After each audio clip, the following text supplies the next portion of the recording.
Hello students, मैं हूं दिलीप राय और ये है आपका प्यारा सा चैनल प्रोग्रेसिव स्टडी, जहां पर class 11th 12th NEET JEE Mains का फिजिक्स का प्रिपरेशन कराया जाता है। हमारा आज का टॉपिक है इलेक्ट्रिक डायपोल मोमेंट और उससे जुड़ी हुई बातें। यदि आप इस चैनल पे नए हो तो सब्सक्राइब कर लो ताकि वीडियोज के नोटिफिकेशन आपको मिलते रहें। बी फोकस्ड काफी इंपॉर्टेंट टॉपिक है, बहुत इंपॉर्टेंट टॉपिक है। इससे जुड़ी हुई बहुत सारी बातें बहुत इंपॉर्टेंट है और इस टॉपिक से एक डेरिवेशन निश्चित है कि एग्जाम में आएगा। एक डेरिवेशन इस टॉपिक से निश्चित है कि एग्जाम में आएगा। हम आगे बढ़ते हैं, पहले अंडरस्टैंडिंग करते हैं इलेक्ट्रिक डायपोल मोमेंट की और फिर उसके बाद 3 टॉपिक इसके रिगार्डिंग पढ़ने हैं। 4 टॉपिक इलेक्ट्रिक डायपोल मोमेंट को छोड़ करके एक पढ़ना है electric field intensity at the axial point of an electric dipole. दूसरा टॉपिक पढ़ना है electric field intensity at the equatorial line of electric dipole. और तीसरा टॉपिक पढ़ना है electric field intensity at a plane around an electric dipole. और एक और चौथा टॉपिक पढ़ना है, वो है turning effect torque on an electric dipole in a uniform electric field. 4 topic पढ़ने। इस 4 टॉपिक में निश्चित है एक डेरिवेशन आएगा, निश्चित तौर पे कभी पूछा जाता है बोर्ड के एग्जाम के पॉइंट ऑफ व्यू से। इस टॉपिक का अभी तक हमने जितने टॉपिक पढ़े हैं सबसे इंपॉर्टेंट टॉपिक है ये, ठीक है, ध्यान से समझें।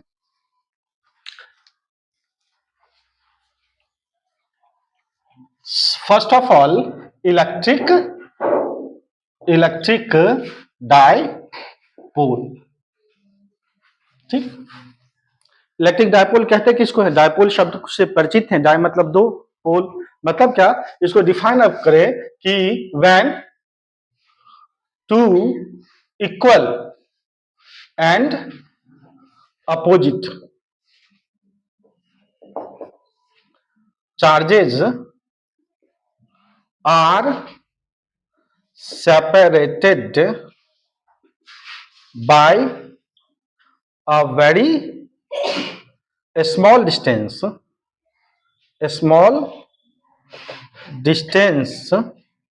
then it is called an electric dipole, ठीक। जब दो चार्जेज, दो इक्वल एंड अपोजिट चार्जेज बहुत कम दूरी पे रखे हों, बहुत कम दूरी पे रखे हों, तब इस पूरे सेट को, इस सिस्टम को हम क्या बोलते हैं? इलेक्ट्रिक डायपोल बोलते हैं, ठीक।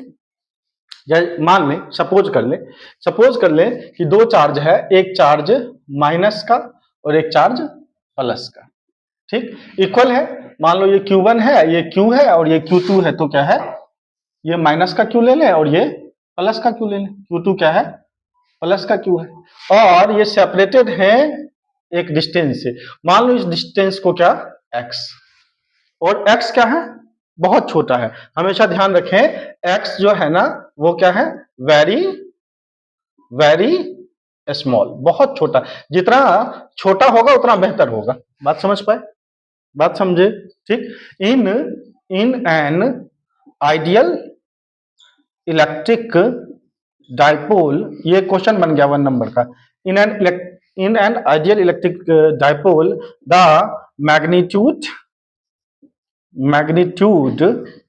of the charges is largest and the distance between them is smallest। ये क्वेश्चन पूछा जाता है कि एक इलेक्ट्रिक डायपोल, एक आइडियल इलेक्ट्रिक डायपोल किसको कहते हैं? एक आइडियल इलेक्ट्रिक डायपोल में जो चार्ज होगा वो ज्यादा से ज्यादा हो जाए मैग्नीट्यूड में, और डिस्टेंस क्या हो? कम से कम हो। बात समझ पाए? चार्ज क्या हो? ज्यादा से ज्यादा हो, मैग्नीट्यूड ऑफ चार्ज ज्यादा से ज्यादा हो, और डिस्टेंस क्या हो? कम से कम हो। बात समझे? अच्छा, हम पढ़ते आ रहे हैं जहां भी, वहां जहां कहीं हम चार्ज मानते हैं, हम दिखा ऐसे रहे लेकिन इसको क्या मानते हैं? पॉइंट चार्ज मानते हैं ना। यानी कि बहुत बड़ा बॉडी नहीं हो, छोटा सा बॉडी हो, हैवीली चार्ज हो जाए। बात समझ पाए? और दो छोटे से बॉडी जो हैवीली चार्ज्ड हैं और उनके बीच का डिस्टेंस क्या है, काफी कम है, जितना कम है उतना बेटर इलेक्ट्रिक डाइपोल। बात समझे? ठीक। अच्छा, और जैसे ये टॉपिक जो है ना, फिजिक्स के पॉइंट ऑफ व्यू के साथ साथ केमिस्ट्री के लिए भी बहुत इंपॉर्टेंट है। आपको इससे पिछली क्लास में बताया है आखिर इलेक्ट्रिक डाइपोल हम पढ़ने क्यों जा रहे हैं, क्या उद्देश्य है ना? ठीक। लेकिन वो तो फिजिक्स के रिलेवेंस में बताया, लेकिन केमिस्ट्री के रिलेवेंस में अगर देखा जाए तो केमिस्ट्री में इलेक्ट्रिक डाइपोल बड़ा मायने रखता है। केमिस्ट्री में बहुत जगह पढ़ते समय इलेक्ट्रिक डाइपोल आ जाता है। याद है? आप जैसे सॉल्यूशन पढ़ रहे होंगे या सॉलिड पढ़ रहे होंगे, बहुत जगह इलेक्ट्रिक डाइपोल लिखा हुआ आ जाता होगा। ठीक है ना? या क्लास 11th में जब आपने पढ़ा होगा केमिकल कंपाउंड्स के बारे में पढ़ा होगा, बात समझे, कंपाउंड का स्ट्रक्चर वगैरह पढ़ रहे होंगे, मॉलिक्यूलर स्ट्रक्चर वगैरह, तब इलेक्ट्रिक डाइपोल आ जाता होगा। बात समझे। थर्मोडायनामिक्स केमिस्ट्री का पढ़ रहे होंगे तो इलेक्ट्रिक डाइपोल आ जाता होगा। अभी आप इक्विलिब्रियम पढ़ के आए हैं, वहां इलेक्ट्रिक डाइपोल आ जाता होगा। केमिस्ट्री पॉइंट ऑफ व्यू से भी बहुत इंपॉर्टेंट है। क्यों इंपॉर्टेंट है जरा समझिए, क्योंकि वास्तव में रियल लाइफ में देखा जाए तो केमिस्ट्री में बहुत सारे, केमिस्ट्री में मॉलिक्यूल्स कैसे होते हैं, या तो कैसे मॉलिक्यूल होते हैं, पोलर या नॉन पोलर, है ना? या तो पोलर मॉलिक्यूल्स होते हैं या नॉन पोलर होते हैं। जैसे आप सपोज करो H2 है, हाइड्रोजन है। बात समझ पाए? तो हाइड्रोजन क्या है, एक नॉन पोलर मॉलिक्यूल होता है ना, नॉन पोलर मॉलिक्यूल होता है। और जैसे HCl है, हाइड्रोक्लोरिक एसिड है, ये क्या होता है, एक पोलर मॉलिक्यूल होता है। बात समझे? बात समझे। हाइड्रोजन है एक नॉन पोलर, तो हाइड्रोजन के लिए क्या माना जाता है कि इसका पॉजिटिव और नेगेटिव चार्ज का कंसंट्रेशन एक ही जगह पे है ना? बात समझ पाए? जबकि HCl के लिए क्या माना जाता है कि HCl में पॉजिटिव चार्ज और नेगेटिव चार्ज का कंसंट्रेशन अलग अलग है, इनके बीच में एक सेपरेशन है। बात समझ पाए? बात समझे? तो ध्यान से देखो तो ये इलेक्ट्रिक डाइपोल हो गया ना, वो डिस्टेंस भी मेंटेन किए हुए है। अगर HCl है तो HCl के बीच में, पॉजिटिव और नेगेटिव के बीच में डिस्टेंस भी मेंटेन है। अट्रैक्ट, आप बोलोगे सर एक बात बताइए कि अगर ये दो चार्ज बहुत पास पास रख दिए जाए, बहुत पास, आप कह रहे हैं आइडियली पास रख दिए जाए, तब तो ये दोनों एक दूसरे को अट्रैक्ट कर लेंगे और न्यूट्रलाइज हो जाएगा। कह सकते हो ना आप, ये भी कह रहे हैं कि इक्वल चार्जेज है, इक्वल चार्जेज हैं, तो अगर अट्रैक्ट कर लिया, अट्रैक्ट बहुत पास रख दिया आइडियल डाइपोल के लिए, तो आप कह रहे हैं आइडियल इलेक्ट्रिक डाइपोल में क्या होता है, डिस्टेंस बहुत कम होता है, आइडियली कम होता है। आइडियली कम होता है तो बहुत कम कर दें तब तो अट्रैक्ट कर लेंगे, और अट्रैक्ट कर लेंगे तब तो न्यूट्रल हो जाएंगे, क्योंकि इक्वल है। बात समझ पा रहे हैं? तो ध्यान से देखें कि ये बात रियल लाइफ में एग्जिस्ट कहां करती है, मॉलिक्यूल के साथ। बात समझ पाए? बात समझे? क्यों? क्योंकि मॉलिक्यूल में क्या होता है, मॉलिक्यूल में अभी जस्ट आपको बताया, ये पोलर मॉलिक्यूल है और ये क्या है, सॉरी, ये पोलर मॉलिक्यूल है और ये क्या है, नॉन पोलर मॉलिक्यूल है। तो नॉन पोलर मॉलिक्यूल में आपको डाइपोल दिख रहा है। HCl, अगर HCl है तो ये स्लाइटली पॉजिटिव है और ये स्लाइटली नेगेटिव है। दो charge, equal charge and opposite charges एक सेपरेशन पे रखे हुए हैं। बात समझे? तो मॉलिक्यूल की स्टडी में डाइपोल बहुत मैटर करता है। जैसे मैं एक बात समझाता हूं कि अगर आप सपोज करो कि यहां पे एक सिस्टम डेवलप कर दिए जिसपे पॉजिटिव चार्ज, एक प्लेट है जिसके ऊपर पॉजिटिव चार्ज है, यहाँ एक प्लेट है जिसके ऊपर क्या है, नेगेटिव चार्ज है। इसके बारे में डिटेल में पढ़ने जा रहे हैं जब कैपेसिटेंस पढ़ेंगे तब। बात समझे? इसके बीच में सपोज कर लो कि अगर आप हाइड्रोजन ही रख दिए, H2 ही रख दिए मान लो, या O2 ही रख दिए, तो हाइड्रोजन में क्या है, पॉजिटिव और नेगेटिव चार्ज क्या है, एक ही जगह कंसंट्रेट है। वो अगर ऐसा माना जाता है। ऑक्सीजन में क्या है, पॉजिटिव और नेगेटिव चार्ज एक जगह ही कंसंट्रेट है। लेकिन किसी डायपोल में जब इसको रख देंगे तो इसका बिहेवियर बदल जाएगा।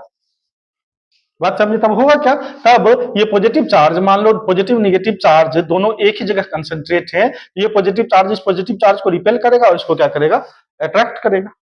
बात समझे? तो मॉलिक्यूल का जो कॉन्फ़िगरेशन हो जाएगा वैसा हो जाएगा, इधर नेगेटिव और इधर पॉजिटिव। बात समझ में आया? बात समझे? ठीक। तो किसी इलेक्ट्रिक फील्ड में अगर किसी पोलर मॉलिक्यूल को भी डाल दें तो वो डाइपोल फॉर्म कर लेगा, इलेक्ट्रिक डाइपोल फॉर्म कर लेगा। बात समझ पाए? बात समझे क्या बोला? किसी, ये क्वेश्चन, ये सारे क्वेश्चन बन रहे हैं कि किसी इलेक्ट्रिक फील्ड में अगर किसी पोलर मॉलिक्यूल को भी डाल, नॉन पोलर मॉलिक्यूल को भी डाल दे, पोलर में तो डायपोल है ही है, नॉन पोलर को भी डाल दें तो वो डायपोल फॉर्म कर लेगा। क्यों? कारण यही है कि ये पॉजिटिव चार्ज पोलर मॉलिक्यूल के नेगेटिव चार्ज को अपनी तरफ अट्रैक्ट करेगा और पॉजिटिव चार्ज को क्या करेगा?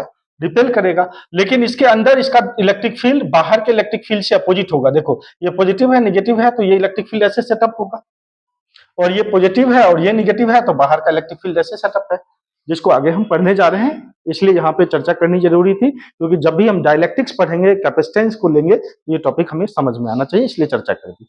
बात समझ गए? वैसे चर्चा की कोई आवश्यकता यहाँ नहीं थी। Be focused.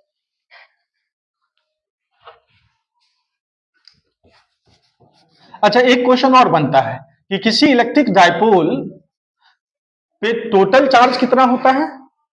तो टोटल चार्ज कितना होता है? 0। बात समझे? Q टोटल जो होता है, नेट कह गए, Q net on an electric dipole equals to 0। क्यों? क्योंकि एक प्लस का Q है और एक क्या है? माइनस का Q है। और आप जानते हैं कि किसी सिस्टम, उसको एक सिस्टम की तरह देखें, किसी सिस्टम का टोटल चार्ज जो है वो एक प्रॉपर्टी को फॉलो करता है, और प्रॉपर्टी एडिटिविटी ऑफ चार्जेस है ना, एल्जेब्रिक सम होता है। एल्जेब्रिक सम का मतलब Q minus Q equals to क्या? 0। ये भी एक क्वेश्चन बन जाता है। बात समझ गए? कोई डाउट? ठीक। तो ये थी इलेक्ट्रिक डायपोल के डेफिनेशन की अंडरस्टैंडिंग की डेफिनेशन जो हम दे रहे हैं वो क्या है। ठीक। अब अगला टर्म आता है जो पढ़ने के लिए, जिसके लिए हमने इलेक्ट्रिक डायपोल बोला पढ़ा, वो टर्म क्या है? इलेक्ट्रिक डायपोल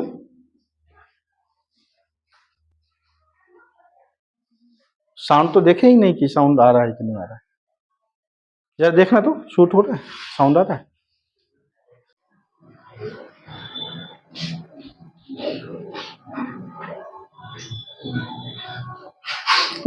ठीक है, be focused. Electric dipole moment, ध्यान से देखें, इलेक्ट्रिक डायपोल मोमेंट, मोमेंट का मतलब टर्निंग इफेक्ट पढ़ने जा रहे हैं, मोमेंट। बात समझे? बाद में इसका, यहां पे हम क्या पढ़ रहे हैं? Electric dipole moment. अच्छा, इलेक्ट्रिक डायपोल मोमेंट एक मैथमेटिकल टर्म है, बात समझ पाए, जिसको हम रेज कर रहे हैं, जिसको हम रेज कर रहे हैं। रेज करने का मतलब जिसको बना रहे हैं, जिसको डिजाइन कर रहे हैं। बात समझे?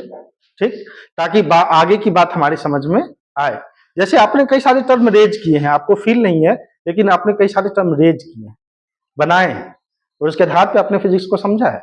जैसे याद करो, आपने मोमेंटम टर्म रेज किया है, याद है? मोमेंटम, मोमेंटम, मोमेंटम के लिए पढ़ा कि ये मास और वेलोसिटी का क्या होता है? प्रोडक्ट होता है। आगे की बातों को समझने के लिए आपने एक टर्म रेज किया साइंटिफिकली। बात समझ पाए? ठीक। जैसे आपने एक टर्म रेज किया है वर्क, वर्क को क्या पढ़ा? वर्क फोर्स और डिस्प्लेसमेंट का स्केलर प्रोडक्ट होता है। रेज किया ये टर्म। बात समझ पाए? इसी तरह से एक टर्म हम रेज कर रहे हैं जिसका नाम है electric dipole moment. Mathematically raise कर रहे हैं, हम सब आगे की बातों को समझ सके। तो और क्यों ऐसा रेज कर रहे हैं, ये कभी डिस्कशन करते समय समझ जाओगे, या पढ़ते समय ही समझ जाओगे। कभी मौका मिलेगा तो अलग से डिस्कस कर दूंगा कि क्या कारण है कि कोई हम टर्म क्यों रेज करते हैं, उसका आधार क्या है। ठीक, फिलहाल के लिए आप समझ लें कि इलेक्ट्रिक डायपोल मोमेंट का मतलब क्या, उसको P से डिनोट करते हैं, और ये क्या होता है? एक वेक्टर क्वांटिटी होता है। एक क्वेश्चन यही बन गया। इलेक्ट्रिक डायपोल मोमेंट क्या होता है? एक वेक्टर क्वांटिटी होता है, और ये प्रोडक्ट होता है किसका? किसी एक चार्ज और बीच के डिस्टेंस का, सेपरेशन 2a मान लें। अभी 2a क्यों मान लें ये समझ लो। मान लो कि एक चार्ज क्या है? माइनस का Q, और एक चार्ज है प्लस का Q। इसके बीच का सेपरेशन हम कितना मान लेते हैं आमतौर पे? 2a मान लेते हैं। क्यों मान लेते हैं? ताकि मैथमेटिकल कैलकुलेशन करने में क्या हो? सुविधा हो। बात समझ पाए? ठीक, इसके बीच में एक पॉइंट मान ले, ये पॉइंट क्या है? O। समझ पाए? अब कभी भी किसी पॉइंट का डिस्टेंस इससे जो मेजर होगा ना, इसके सेंटर से होता है, ना तो इस एक्सट्रीम पॉइंट से होता है, ना ही इस एक्सट्रीम पॉइंट से होता है। बात समझे? कहां से होता है? सेंटर से होता है। तो अगर इसको हम x मान लेते हैं, तो सेंटर से डिस्टेंस के लिए तो यहाँ का डिस्टेंस क्या आ जाएगा? x/2 आ जाएगा। बात समझ पा रहे हैं? जो आगे जाके मैथमेटिक्स में झंझट पैदा करेगा। बात समझे? तो डेरिवेशन इसलिए कन्वेंशन है एक, हम मान लेते हैं कि चलो 2a है, ताकि आधा जब ले तो a हो जाए। समझ गए बात को? आप नहीं भी मानो तो कोई बात नहीं, लेकिन डेरिवेशन जो किताब में लिखा है और आप जो लिख रहे हो उसमें अंतर आ जाएगा, रिजल्ट में अंतर आ जाएगा। बात समझे? ये इसको इसका डिस्टेंस क्या मान लेते हैं? 2a मान लेते हैं। तब जो इलेक्ट्रिक डायपोल मोमेंट होता है वो किसी एक चार्ज और 2a का क्या होता है? प्रोडक्ट होता है। बात समझ पाए? बात समझे? कोई डाउट? कोई डाउट किसी को? ठीक, तो इसको हम डिफाइन कैसे करते हैं? The product product of any charge and distance between them is called an electric dipole moment. बात समझ गए? बात समझे? ठीक, क्या कहते हैं इसको? किसका प्रोडक्ट? दो charge equal and opposite charge यानी एक इलेक्ट्रिक डाइपोल में लिए हैं, उसमें से कोई एक चार्ज, ठीक, और उसके बीच के सेपरेशन के प्रोडक्ट को हम क्या बोलते हैं? इलेक्ट्रिक डाइपोल मोमेंट बोलते हैं। बात समझ में आ गया? ठीक, अब इलेक्ट्रिक डाइपोल मोमेंट ये क्या है? इट, इसमें यहां एक क्वेश्चन बन रहा है, it is a vector quantity. ये क्या है? एक वेक्टर क्वांटिटी। बात समझे? ठीक, अब वेक्टर है तो डायरेक्शन बताना पड़ेगा। डायरेक्शन डिनोटेड बाय पी, किससे डिनोट होता है? पी से। अच्छा, तो डायरेक्शन क्या है इसका? फिर इसका डायरेक्शन क्या है? डायरेक्शन हमेशा ध्यान रखें, बच्चे इलेक्ट्रिक फील्ड का डायरेक्शन समझ जाते हैं। इलेक्ट्रिक फील्ड का डायरेक्शन क्या होता है? पॉजिटिव टू नेगेटिव, और इसका डायरेक्शन होता है from negative charge to positive charge. हमेशा ध्यान रखें, ये क्वेश्चन बनता है, यहां बच्चे अक्सर गलत कर देते हैं। बात समझ पाए? From negative charge to positive charge, direction क्या है? नेगेटिव से पॉजिटिव की तरफ। क्यों है वो भी आगे आते समय, यानी अगर ये इलेक्ट्रिक डायपोल है तो यहाँ इसके लिए की वजह से एक मोमेंट है, जिसके मोमेंट का जो मैथमेटिकल रिप्रेजेंटेशन है वो क्या है? Q इंटू 2a, और इसका डायरेक्शन क्या है? इस डायरेक्शन में। ये एरो किसको रिप्रेजेंट कर रहा है? कि ये वेक्टर है और ये इसके डायरेक्शन को। लॉजिक समझे? From negative to positive. तो कभी फिगर बना के दे तो ध्यान रखना, ये मत सोचना सर ने लेफ्ट टू राइट बना दिया था तो मैं भी लेफ्ट टू राइट बना देता हूं। ऐसा अगर मान लो ऐसे दे दिया, माइनस का क्यू इधर और प्लस का क्यू इधर दे दिया, ये माइनस, तब इलेक्ट्रिक डायपोल ये क्यू है, ये भी क्यू है, इसके बीच का सेपरेशन 2 है, तब इलेक्ट्रिक डायपोल मोमेंट का डायरेक्शन ये होगा। बात समझे? तो ये मत सोचना कि ऐसा बनाए थे हम भी ऐसा बना देते, तरफड़ी में गड़बड़ी होती है, बच्चे गड़बड़ कर देते। कोई डाउट? यहां तक बात समझ में आ गई? अच्छा, तो फिर इसका ऐसा यूनिट क्या होगा? इसका ऐसा यूनिट होगा कूलॉम मीटर, नहीं, Q into 2a coulomb metre. ऐसा यूनिट क्या हो जाएगा? Coulomb metre. कोई डाउट? क्लियर? ठीक, पढ़ते रहो, बढ़ते रहो।